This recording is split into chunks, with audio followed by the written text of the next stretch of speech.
Hey guys, welcome to Funny Money. Hard to believe this. We're only officially 4 episodes in, and we seem to have celebrities just lining up to give their financial advice, expertise, recommendations.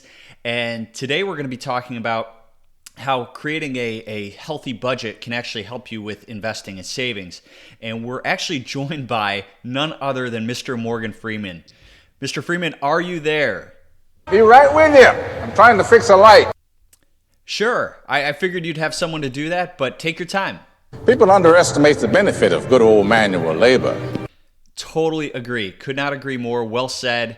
And speaking of manual labor and digging in, what if we get right into today's topic of how budgeting effectively can help you save and invest for the long term? I accept the challenge. Perfect. Ready to go?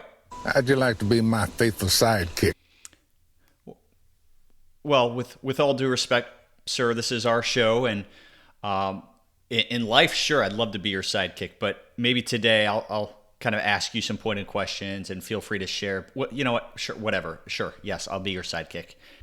Okay, so as many of you can probably guess, the first part in creating a healthy budget is to understand your income. Oh, yeah. So I would encourage you all to write down any primary income, W-2, 1099, and then any additional income sources you may have. That might be asking too much. Well, no, for most people, Mr. Freeman, this shouldn't be too difficult. Most people have a pretty good sense of what their monthly income would be. So please, everyone, write down your monthly income.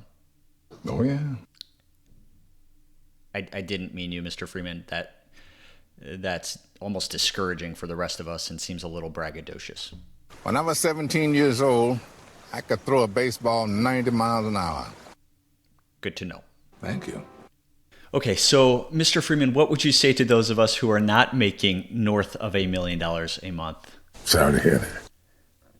Thank you. I can see where this is helpful. Okay, guys, the second step in creating a healthy budget is to identify your expenses. And we're going to focus first on your mandatory expenses. Those are expenses that you have currently that you have to pay monthly, car payments, rent or mortgage payments, things like that. And here's where we're going to do a little bit of a mind shift. Okay, you need to look at investing and paying off debt as a mandatory expense. So I want you to take whatever you identified as your mandatory expenses on a monthly basis, and you need to build in an additional 15%. You can pick the number, but I think 15% is a great place to start. It is for most people. Use that to pay off bad debt and to invest. And obviously, as the bad debt goes down, you'll be able to invest more. Mr. Freeman, what are your thoughts? What do you think about that? Just can't get it out of my head, man. Yeah, it is. It's a philosophy shift. And for a lot of us who aren't used to doing it, it's going to be a fight. You haven't won a fight since grade 5, and that was against a girl. One, first of all, that's really embarrassing in front of everyone. And two, who told you about that? Mr. Freeman, what do you say we jump into the third point of the show here? Not interested. Well, you've made it 2/3 of the way, so let's just finish it out, please. So the third point would be to focus on discretionary spending, discretionary expenses, and to start shifting those towards savings. I want you guys to realize how much of an impact shifting just a small amount monthly from unnecessary expenses to investments can be. I'm going to use an example here, $500.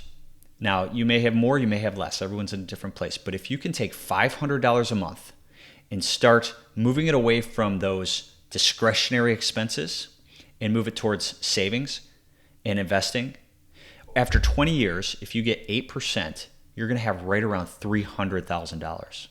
120 of that you would have put in, and the 170, 180 is return on your investment. Oh, yeah. So by continuing to pay for unnecessary discretionary expenses, you're costing yourself a lot of money long term. So start small, but man, do it if you can, as fast as you can. Well, now let me see. You know, I don't have any idea what that means. So to wrap things up, Mr. Freeman, what's on your mind? What are you thinking right now? You absolutely sure you want to set foot into such a mysterious realm? Yeah, I'd love to hear your thoughts. You may get lost in there and not be able to find your way back. As John Milton once said, the mind is its own place. And what should people be thinking about?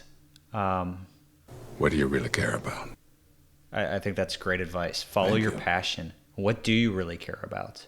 If your goal is to live a life that's financially independent, less stressful due to the fact that you have a strong budget in place, I think this is really helpful.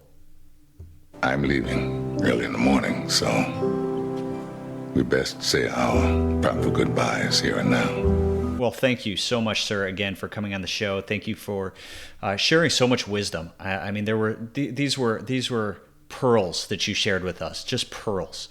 And we're forever indebted and grateful for your time, sir. Thank you. Best of luck to you and your $1.14 million a month. We'll see you next time on The Funny Money Show. Stuff your ideas in the suggestion box on your way out.